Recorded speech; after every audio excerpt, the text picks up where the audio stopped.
Okay, so we are here. This is Mike. This is my second channel, Game Hunter 22.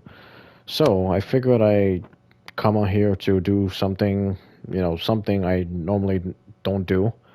But you guys have probably seen me do this in my previous videos and previous live streams, from the past. Like I say, like a year ago, like a couple of months ago, like whenever I was doing like playthroughs and walkthroughs, and I was doing like live streams. Like how I used to always like, but by the end of the streams, how I would always play those horror type stories. Yeah, those horror stories by this YouTuber. His name is he goes by the name of Corpse Husband. Yeah, normally how I used to play like his stories. He Yeah, how he tells like stories. He narrates like stories. Like people send him stories like by email, and he narrates the story. He tells the stories as if it happened to him. So, anyways, to the point. So I'm gonna be playing a few of his stories, and I'm gonna like react to it. Like yeah, like by the end of the story, I'm gonna like give my reaction and be like, what the hell is this? Like why the hell would he do that? Stuff like that. For example. So yeah, just sit back and enjoy. Like I said, I know this is random and weird, but hey, I guess I don't have any. I guess I don't have anything else better to do. So, fuck it, right? All right, enjoy. It was the fall of 2007, and I was going into the 10th grade. The girl I had been dating since the summer between 7th and 8th grade had moved away over 2,000 miles from our town, and I wasn't doing well because of it. You know, being an angsty teen who had just lost the love of his life paired with all those super great hormonal imbalances of your high school years. I sort of became withdrawn. Spent less time around friends, less time going out, and sort of just turned to the internet for a lot of my social stuff when I was actually feeling it. Mostly sticking to just playing games on my computer. It wasn't until the summer of 2008 that I had met a girl on a game I was playing at the time. She claimed to be just a little older than me, lived less than 50 miles away, and while she wasn't a 10 out of 10, she wasn't ugly or even average by any stretch. We had a lot of similar interests and similar family situations. I felt really easy around her. I could talk about things that I wouldn't be able to with any of my friends in real life, and I didn't feel the need for the walls I had put up after me and my ex had split up. All that stereotypical bullshit people express when finding a new best friend or significant other. Her name was Kim, and we hit it off well. Spent tons of time together on our game, and I was even introduced to her friends. Not long after getting close, she wanted me to add her on MySpace. I hardly used it, but figured, what the hell, why not? So, I add her, and even a few of the other friends that she had introduced me to. We started talking more on there than in the game. After that, summer ended and school let back in, and Kim eventually asked me on MySpace if I'd be her boyfriend.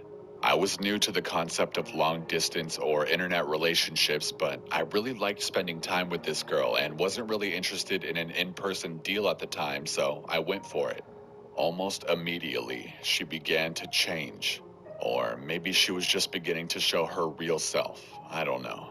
Either way, a week or two after we made our relationship official, she began to send pissy messages to my female friends or family members who she didn't know were related, telling them to back off, keep away from me, that I was hers, etc. I called her out on it, and I got told something along the lines of, I just really love you and want them to know you're off limits. my dumbass teenage brain accepted it and thought that if some guy was getting too close to her that I might do the same. It then stopped for a while and things were fine on that front, but I started getting messages from other girls of various ages and attractiveness, flirting with me out of nowhere. In 1 week, there were maybe 15 different girls, obviously not spam bots, but also totally obvious that they were not different people or who they claimed to be at all. It carried over to the game as well. I asked Kim and her friends if they were pranking me, and they all denied it, saying maybe it was a friend or family member, or even my ex. I just marked all the messages as spam and went about my life. The whole time, though, she would treat me like a king. We'd do things on the game together constantly, talk way late into the night, all that stuff you'd expect from a long-distance relationship. Some things fell out of place, but I could put them out of my mind. That was until maybe 2 or 3 months after those messages. Kim started asking me about things that she shouldn't have known about, things I had discussed with other people outside of her group of friends. Things that I had talked to family about in private messages on MySpace. Even things that I had talked about in real life at school and not online. I didn't think anything of it at first because it started with inconsequential things. Figured maybe she had overheard background conversations during one of our 2 to 4 hour long phone calls. But when it started becoming blatantly obvious that there was no way she'd know details of some private ones, I flipped my shit and asked her what the hell was going on. She, of course, denied everything, said that I had told her or that she had overheard. I didn't believe her and asked her how the fuck she knew about these things when some of them were only said in person to people I knew didn't know her. That was the last night that she spoke to me as Kim. For several months, I was getting texts from different numbers, probably spoofed, emails from throwaway accounts, messages from various fake profiles on MySpace and even on the game. These were messages with personal details that had snippets of discussions I had in private. During that time, I had also noticed messages I had never sent coming from my account, calling women I knew cunts, whores, sluts, horrible things like that. I immediately put one and one together and I realized she had my damn password. I don't know how the fuck she got it, but she had access to my account. Everything I had said on there, plans with people, where we were going to meet for school projects, my address to out-of-state family members so that they could send me packages, all sorts of information that I had kept private. She had access to it all. It still didn't explain how she knew about things I had talked about off the internet, though, and I was pissed. After running damage control with friends and family, I decided to try and see how the hell she knew these things I didn't talk about online or on the phone. So I set up with a friend from school to meet up somewhere, telling him in real life that I'd send him a message on MySpace with all the details, and to act as if we hadn't talked about it face to face. We set up to meet at the park after dark that Friday night, with him messaging that his brother and his brother's girlfriend would meet us there with beer and pot, and that we should wait for them in the parking lot. He told me what time to meet him there and said that he might be a few minutes late since his bike had a flat and that he'd be walking. The actual plan was for him to intentionally be late and to scope out to see if anyone was following me while I sat there alone playing music on my Zune. Yes, I was one of the few people that had one. Friday night came around and I had made my way to the park around 8 p.m. At about 8:10, I see a car pull up into the other side of the parking lot with its lights off and just sitting there. Based on a small light I saw inside that looked like a phone screen, there was at least a driver and a passenger. I pretended not to notice them and even thought it could be someone else intending on doing what me and my friend had claimed we would be there to do. But even as 8:30 rolled around, no one got out of the car. At 9 p.m., my friend walks up from the sidewalk that ran on the other side of the parking lot, stopping behind the car for just a moment while pretending to tie his shoes, and then walked up to me, saying loudly that his brother had canceled and that he had been called into work. Only a minute or two later, the car pulled out of the parking lot and sped off. My friend tells me that he had watched them follow me up the street, stop at the corner while I made my way to where I was going to wait, and then followed me in after a few minutes. He had taken down the license plate number and type of car when he pretended to tie his shoe, and he was saying that we should go to the cops. Being dumb, I told him I'd handle it myself. We left, grabbed pizza, and headed back to my place. That night, I changed my passwords and then sent the license plate number to every one of the accounts that had recently messaged me, telling them I knew who they were and to fuck off. In return, I got a message back from one of them telling me what I had wore that night and that they would, quote, see me again soon.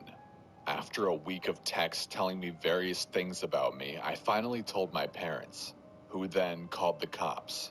I gave them all the information that I had and was told that they would contact me if anything came up. While I never heard from Kim again or even the hordes of fake profiles, the cops never called. And when I called them, they would always say that they had nothing to report. I don't know if everything had scared her off, or if she just found another target. What creeps me out to this day, though, is that my friend had told me when he looked inside the windows, he hadn't seen any younger girls in that car. Just what looked like to be two very ugly-looking women, at least in their late 30s. I don't know what they intended, if it was just stalking or if they had other things planned. But from that day on, I was a lot more careful with anyone who I met online.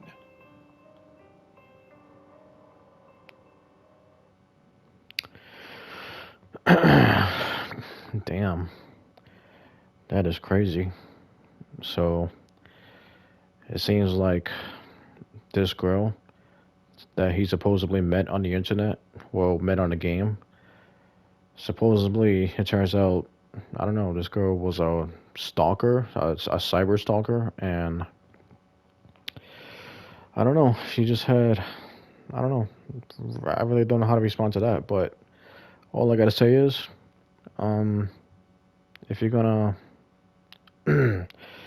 if you're gonna meet somebody on a video game, whether it's a guy or girl, just be very careful with who you associate with, because people. It's just funny how people like that just change so fast, or they just like he said, it's funny how people end up showing their true colors. You know, you talk to somebody, you play online with somebody, then it turns out they just fucking they end up becoming very very very crazy, very mental. But yeah, all I gotta say is just be very careful with who you meet out there. Especially people online. You just never know what goes on behind people's what goes on in people's head. People people like say things, and then they try to make it they try to make it seem like everything is fine, and later on you end up finding out that they're very that something is off about them, and they just don't know how to chill out.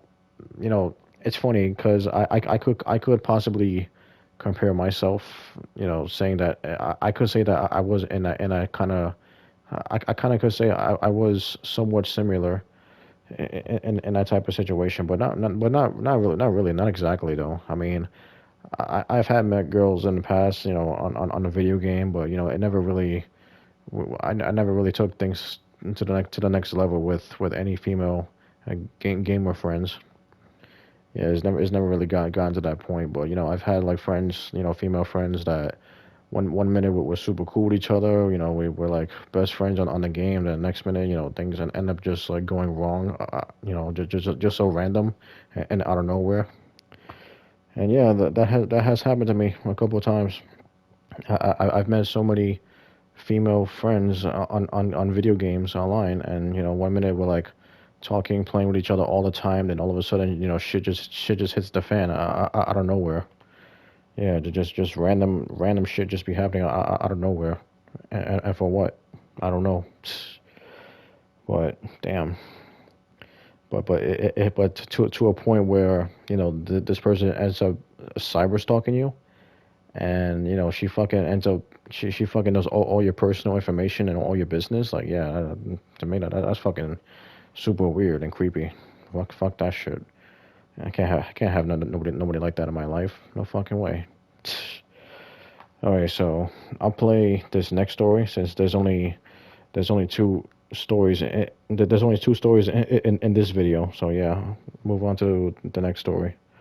So yeah.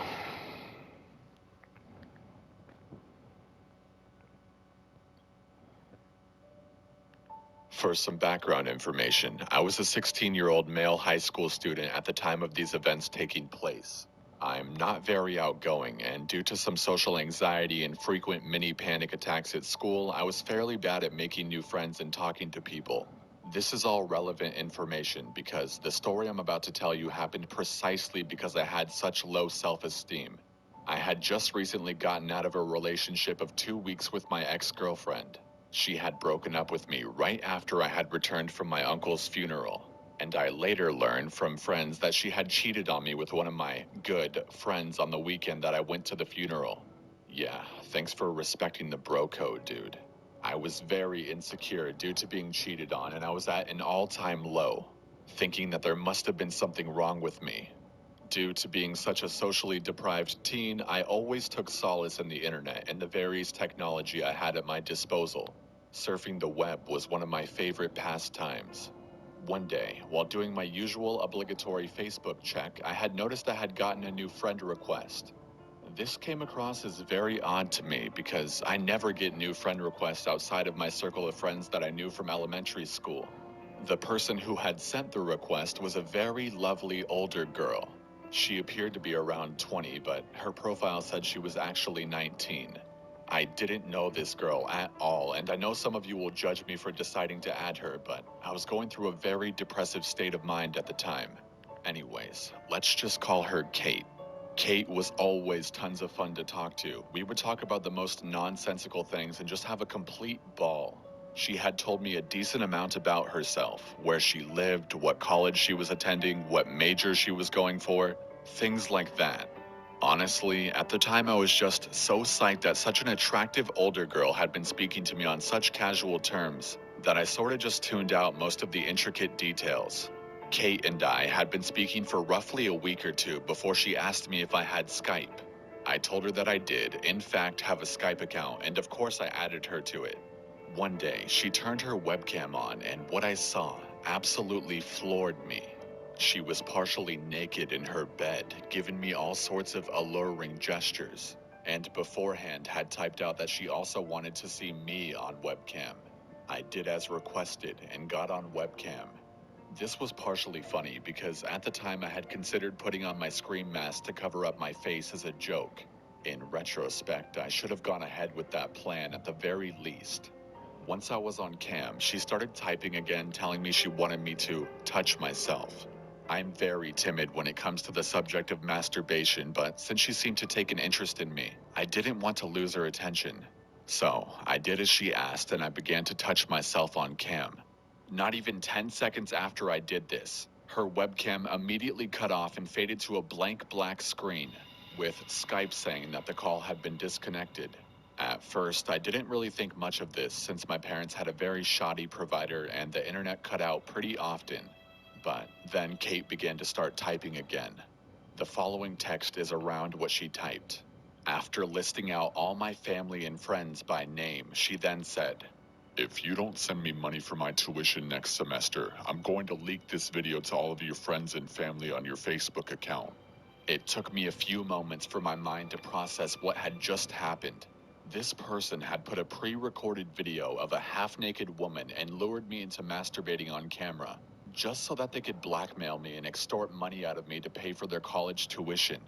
By this point, all of my parents' advice for being careful on the internet is flashing through my mind, and I'm slapping my palm furiously against my forehead, wondering how I could have been so foolish. Luckily, in my panic, I was still in a rational enough mind to tell my dad about the scenario. And after grilling me about being disobedient, he marched up to my room and got onto my computer. I don't know what all he and this would-be blackmailer said to one another, but I do know that he pulled out his cell phone and called the authorities on this matter. Afterwards, he had told this person that blackmail was illegal and that he had told the cops about their little scheme. The person immediately logged off and deleted me as a Skype contact. My dad had kept the call and all history of the conversation on my Skype account in case we needed to present it as evidence in an inevitable court case. The unfortunate thing is, the cops could never find out anything about this person. Hell, I don't even know if I really helped matters when I couldn't tell them if the perpetrator was a man or a woman, because, to be honest, I didn't know. All I could tell them was the information that Kate had told me. So the chase pretty much got nowhere. I had deleted and remade my Facebook account in this time frame and never got another contact from Kate ever again. The moral of the story is this: be very careful online. You never know when someone is willing to take advantage of you and use your low self-esteem against you. And this goes for everyone. It's not just girls. After all, I was a victim too.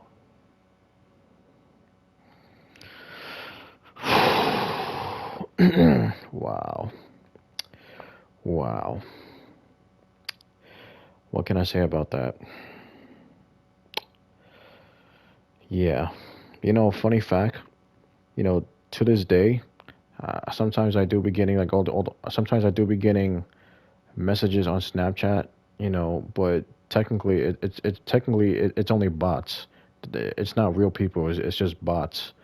They send me like a bunch of like a bunch of snap clips, like video clips. They take snaps of themselves, and freaking, showing me themselves being naked and all, like, or like in, and sending me links to click on and shit like that. I'm like, nope, sorry, it's a scam.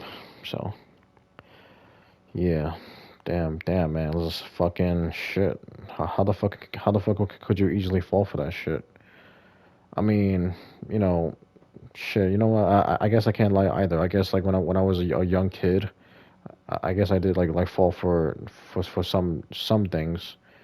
Even though I can't really remember anything that I fell for, to be honest. I mean, I'm probably just exaggerating, but you know what? When I was younger, I used to always like talk to people online, like strangers and shit, and I used to always believe that they say who they.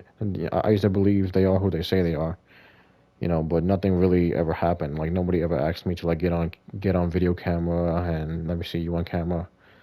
Nope, none of that stuff. But yeah, apparently this person fell for this other person, believing he was talking to an attractive woman, and this person got fooled. This person got fooled, and this person, made this person, play with himself on camera, just so they could, it was a trap, basically. It was a trap. This person trapped them. They made the person think that he was talking to an attractive, hot girl, but really, we don't know who it was. Most likely, it was a man who lured, who lured this person into, doing that kind of stuff on camera. So, yep. Oh, hey, he said it himself at the end of the video. Be very careful who you talk to online, because people will, you know, use your low self-esteem against you. So yeah, just be very careful out there. Can't trust nobody. Okay, people are fucking mentally crazy in this world. So you can't be too trustworthy. So yeah, that's all I gotta say about that. Fuck that shit. All right. Fucking someone fucking tells me to fucking unbutton my pants and touch myself. Nah, no, thank you. To me, that's already a red flag. Especially because I know like in computers and laptops they have cameras and shit. Like, yeah, fuck that. Nope, thank you. No, thank you. So sorry. All right, I guess let's move on to the next story. So yeah. Okay, so this next story. Um, this next story that I'm gonna play. This story may sound familiar to you, because I know I have played this story like in my previous live streams. Yeah, when I was doing like playthroughs, like live stream playthroughs of games and all that. So I figured, yeah, since I'm by myself and now that I'm listening to these stories by myself and I'm reacting to them on my own. I figured I'll play it again. Maybe this story might ring a bell to you. Maybe you guys heard it in my previous live streams. I mean, it's not like I have a lot of audiences anyway, so it's whatever. I'll play it again. Fuck it. Here we go. I think this story will be improved by some context about the setting and such, so here we go. First, this took place after I graduated high school and moved away from my family. I moved up to Alaska again, and I say again because I lived there before and attended college there. Second, and very conveniently, my mother had been renting out our old house instead of selling it. I say conveniently because the long-standing residents had moved away and therefore I was awarded the old house. I had to work quite a bit to keep up the payments, but my mother pitched in, thankfully. Third, at the beginning of this story, I should make you aware that I had recently broken up with a girl who had been staying with me in the old house I was renting through my mother. And this breakup was unclean and dysfunctional, much like the relationship itself was. And finally, the story begins. It was winter break, which means I would be spending more time inside than I normally would. It was somewhat lonely in the house, being without a stable girlfriend then. Also, there's no neighbors really to speak of, as the house was in an extremely wooded region a few miles out of town. One late afternoon, soon after I thought the whole breakup predicament had come to a close, I was made quite aware that it wasn't. My cell phone began ringing and ringing from an unknown number. Cliché, I know, and I decided to pick up. It was, of course, my ex. She began telling me about how great her new boyfriend is and how horrible I was and am. The sort of talk that you can almost smell the booze off the caller's breath from miles away. I was actually listening until she decided to hand the phone over to her boyfriend, where he was instead sounding oddly threatening, and I decided to hang up in the most polite manner possible, with a "fuck you and have a nice day." Days later, again with my mind beginning to forget, only this time about the most certainly drunken phone call, I'm laying on the living room couch watching some TV. While laying there, I noticed something quite unsettling. A person standing in the window behind me. How did I notice this, you ask? The reflection from the TV screen is how. I didn't move, not an inch. I had no gun, I had no knife, I had nothing but my wit and my fists. I just lay there, watching the reflection. Eventually, it moved away from the window. That normally wouldn't spook me, but I was taking into account that, 1, the house was nowhere near another, so that's a red flag. 2, if someone was just wanting to talk, they'd knock. And 3, I was most certain that it was that boyfriend of hers. Nothing became of that situation, but similar situations continued, such as a car pulling into the driveway and no one getting out and leaving inconspicuously. This was worrisome at the least, but I didn't suspect a true threat. A few days later, I'm laying in bed at night. It was very late and I was getting ready to sleep. I get another call from an unknown number. It's her, but this time she's asking me to come outside and come see her because she wants to deliver an apology. At the time I was thinking, oh, how do I say this? Fuck off. Though I still went outside to see what the deal was.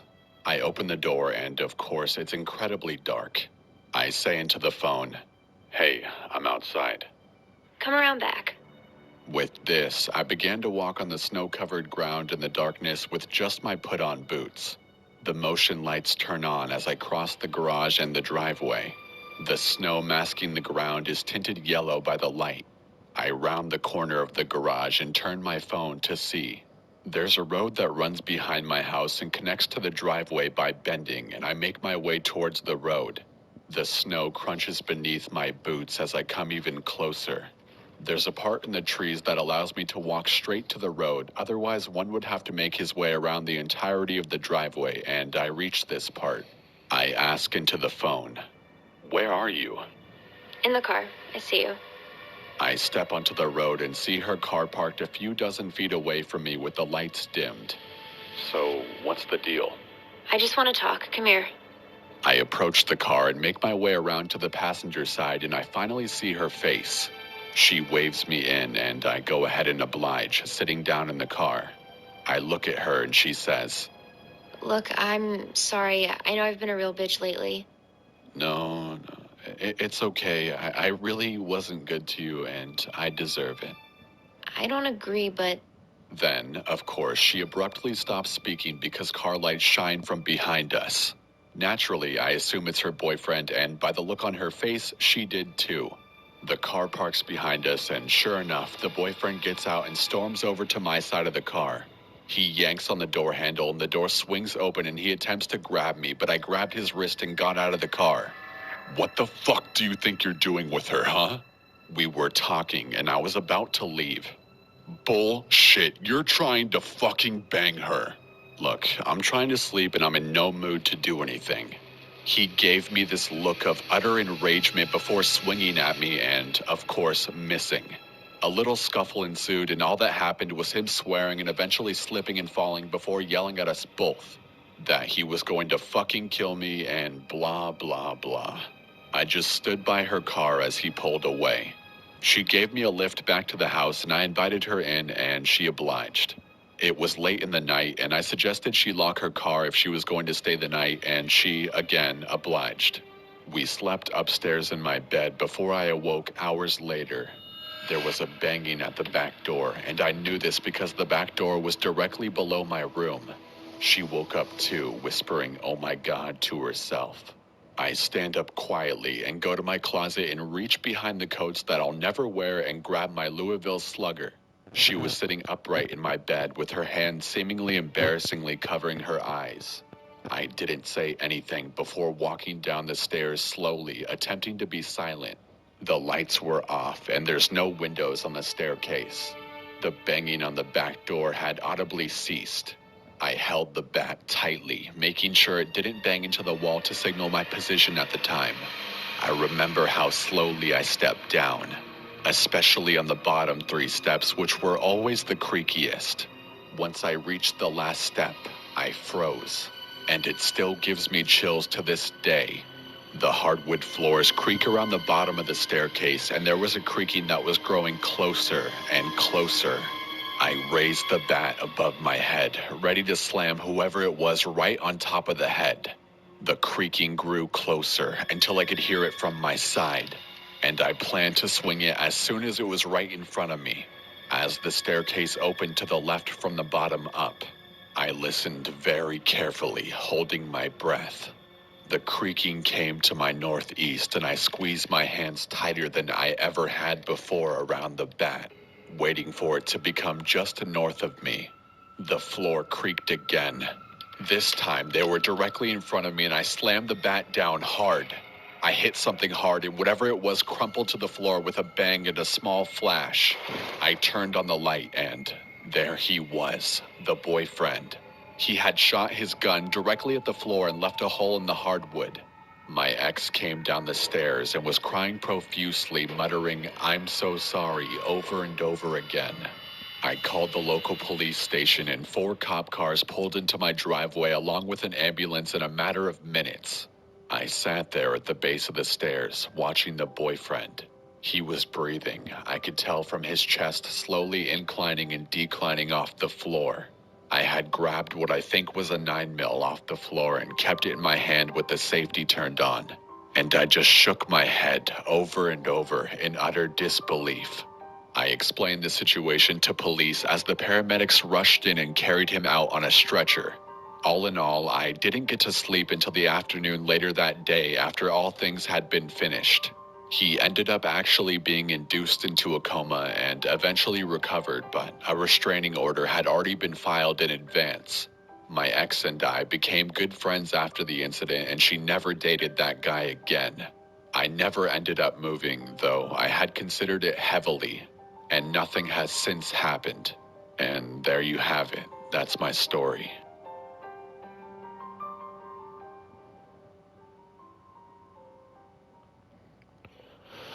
Okay, first of all, it's like you said it's very late at night. It's like I can assume it's possibly 9, I mean possibly 10 or like after 11 o'clock at night, almost midnight. Because he did mention it was very late at night and I was getting ready to go to sleep. Bro, why the fuck would you why would you answer a phone? Yeah, why would you answer a phone call that somebody's calling you with an unknown number? Why would you pick up, bro? Just ignore it and go to sleep, bro. All that shit could have been avoided if you never picked up the phone. Yeah, if you never answered the phone, all that could have been avoided. Why did he feel he had to pick up the phone? Yeah, man. If my fucking ex-girlfriend's calling me at late hours and she's fucking showing up to my house out of nowhere, she's parked outside my house and fucking telling me to come outside and it's fucking super late at night and I'm fucking tired and getting ready to go to sleep. Like, I'm like, no, sorry, we're gonna have to leave it for another day. Nope, fuck that shit, man. Like, bro, like like bro, what the fuck was that?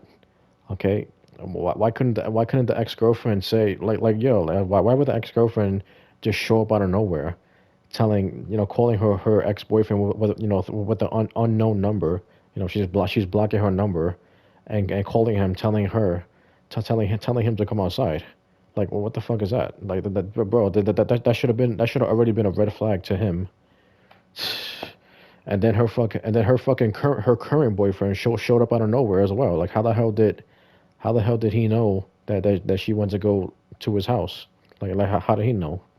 What what was they living together and then he saw that she was not there or something?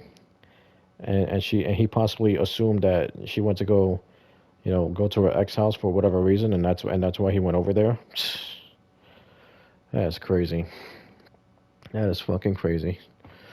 You know what's funny? I did mention this a while back. Like it's funny because I sometimes I kind of I can possibly see myself in that situation. Again, I'm not gonna say names. I'm not the type of person to call anybody out. But my ex girlfriend, she actually ended up getting back with her ex boyfriend. The guy that she was dating before me. Yeah, she ended up getting back together with him. Yeah, I know it's fucking super weird. I know, but hey, it is what it is, right? I mean, yeah, we had broken up like 6 years ago, and I was never aware that they fucking ended up making. I was never aware that they made up and they became friends again, and they ended up like, getting back together. I guess they still have feelings for each other. You know, yeah, it's fucking extremely weird and random. Yeah, and the fact that this woman the fact that this woman showed up to her boyfriend's house out of nowhere without calling ahead of time or saying anything seems to me like she was still desperate enough to freaking, it seems like she was still desperate and she still had somewhat feelings for him for her to be doing that kind of shit. Like, bro, if it's super late at night, why can't she plan that like for another day? Let's plan this like let's leave this for another day when it's like really early, like at least like when it's daytime. Let's meet up. Let's meet up after work or something. After I get off work and it's still daytime, it's still early. Like, yeah, man, what the fuck, what was that about? Fucking showing up to her ex boyfriend's house out of nowhere, when while it's super late at night, and then her fucking psychotic boyfriend showed up out of nowhere and tried to start some shit. Fuck that shit, bro. And yo, how the fuck, how did the boyfriend get inside the house? I'm guessing he must have picked a lock. Yeah, he must have had a lock pick or something.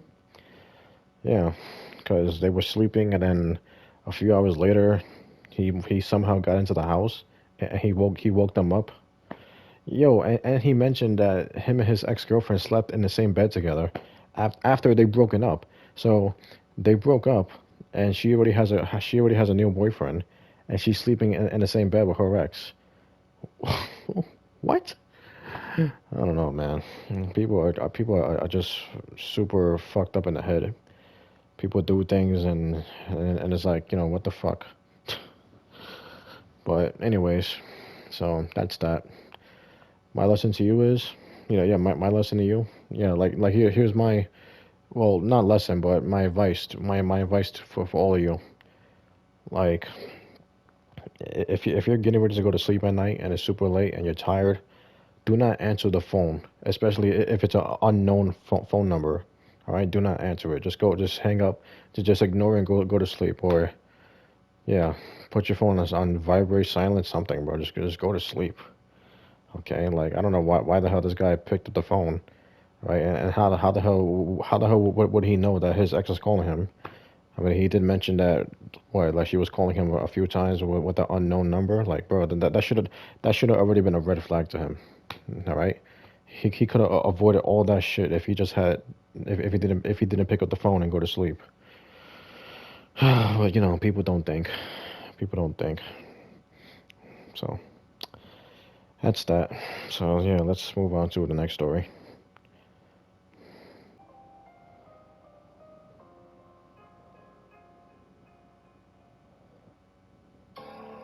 This is a story about a creep. A creep who thought he had all the power in the world. A creep who probably had a horrific childhood, but a creep nonetheless. Anyway, I first befriended this creep online back in 2011. Facebook, of course. We had mutual friends who I trusted, so I assumed he was a cool guy. Well, that's a terrible assumption to make about strangers, whether they are mutual friends or not, but I was a naive 18-year-old girl.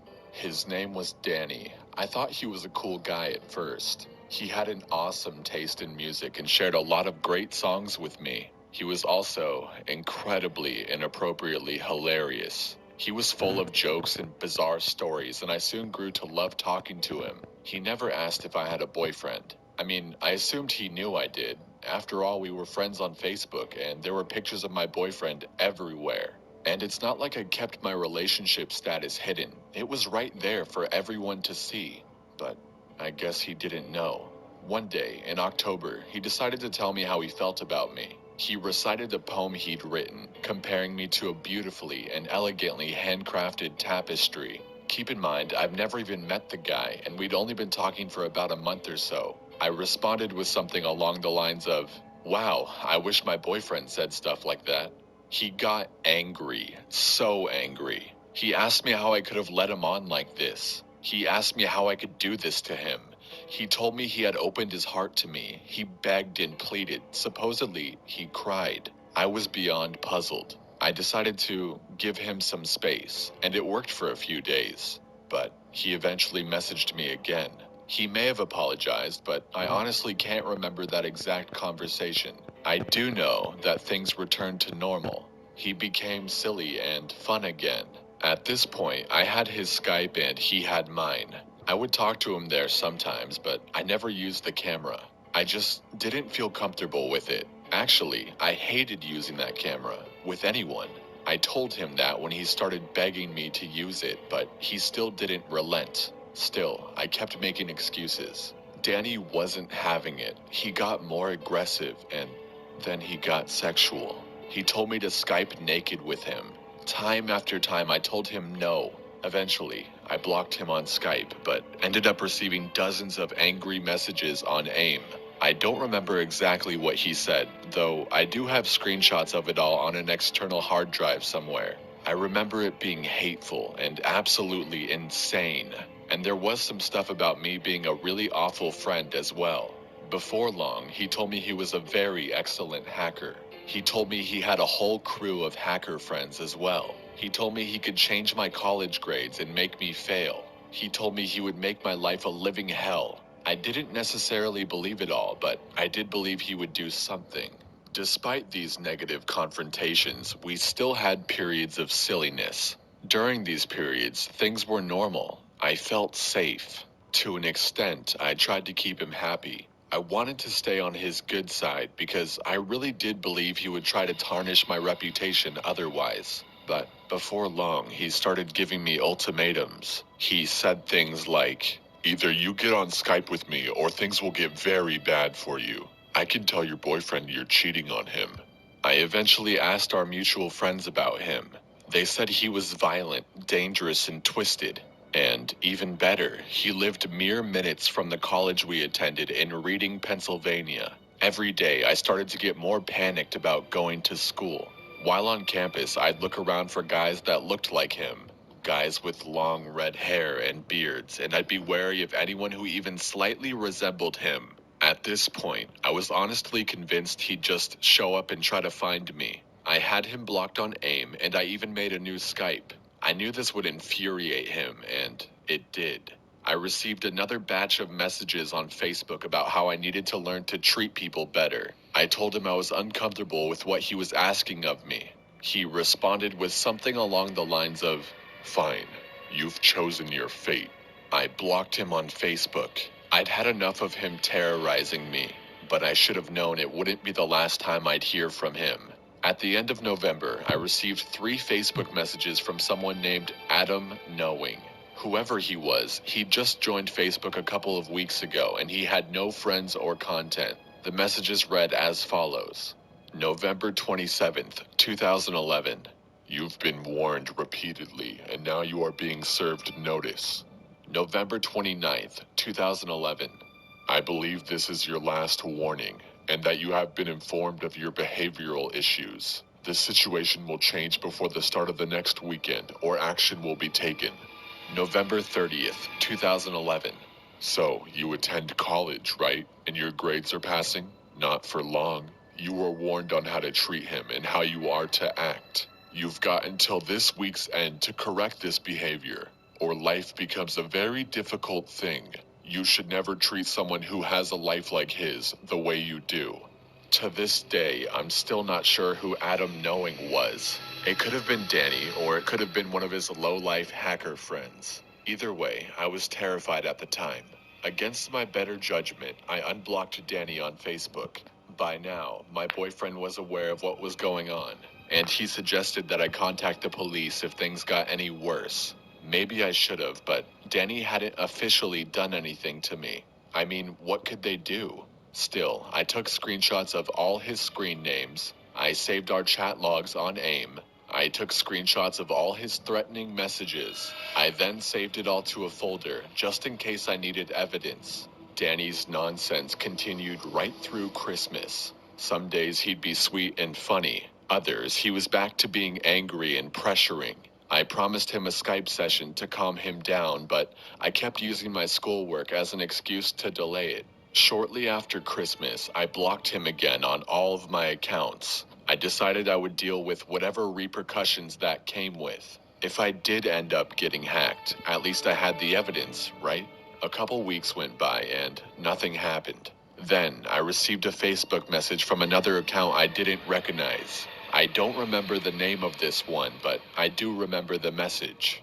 After careful consideration, you're being let go. You may want to do the respectful thing and thank the one who you have wronged. It is thanks to his compassion that you are being forgiven so easily. I blocked the account immediately. In January of 2012, something magical happened. I woke up one morning to the news that Danny had been arrested. The charges? Possession and distribution of child pornography. A bunch of his creepy friends had been arrested with him, having been involved as well. In 2013, Danny was indicted. He's looking at up to 60 years, which will make him almost 90 when he gets out. Even if he's released early, he'll be supervised for the rest of his life. The link to the news story will be in the description. I guess being a monster creep catches up with you eventually. Whew. Yeah, that's true. Holy shit. Wow. It seems, well, yeah, well, like he said, well, like, yeah, like what this person said. Uh, this person must have had a horrific childhood.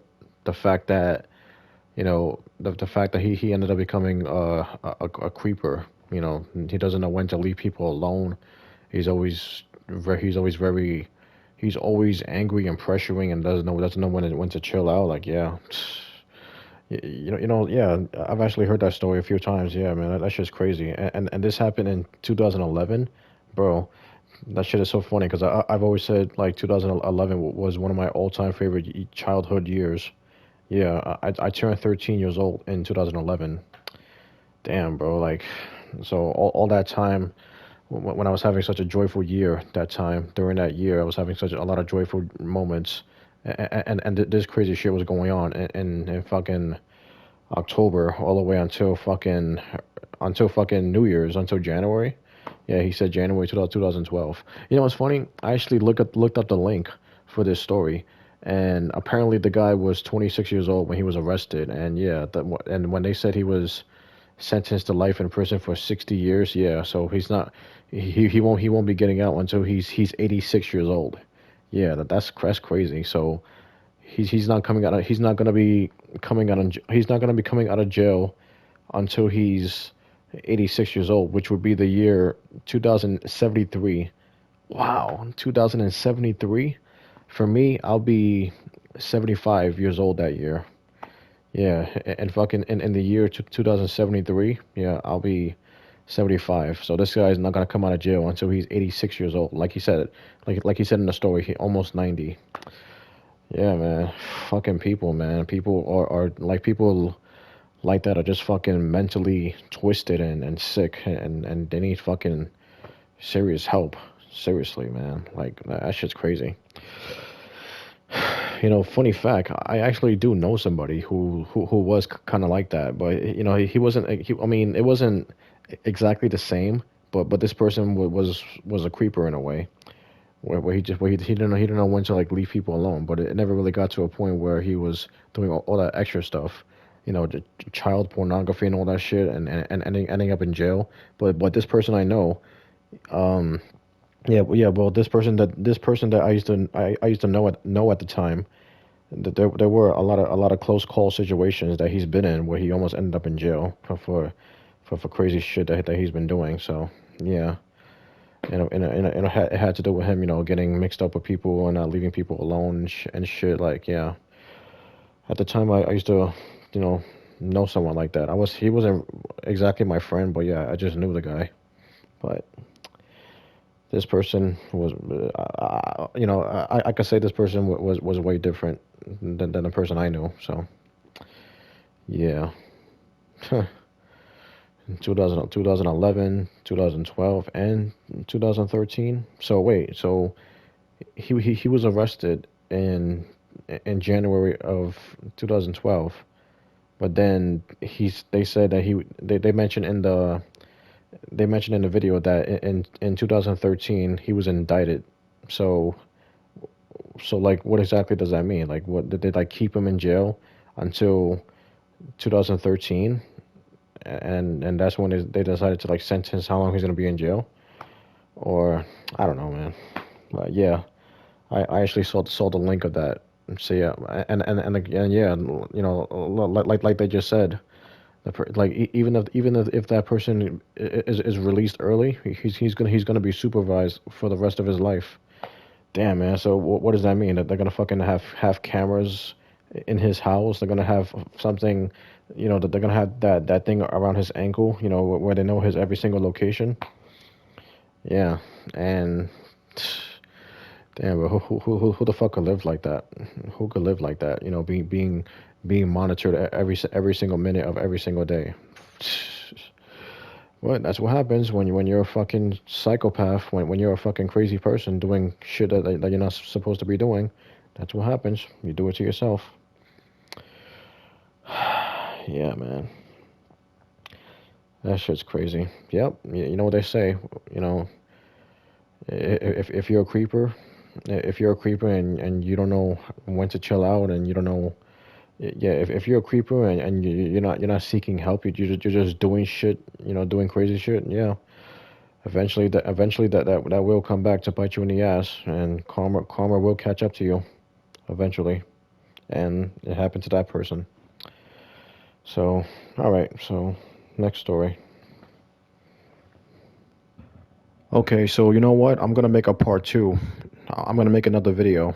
Yes, because unfortunately I can't put everything all in one video because it's over 70 minutes, and yeah, it says like I have to trim it because yeah, I'm recording directly off the PlayStation 5 console, and I have to like put it all in a compilation on Share Factory. So yeah, if it's over like 60 minutes or something like that, it's gonna say I can't like upload it. So yeah, so you know what? I'm gonna leave a link in the description for part two out of two of reacting of listening and reacting to the story. So yeah, if you want to continue watching, just click the link below to watch the next video. All right.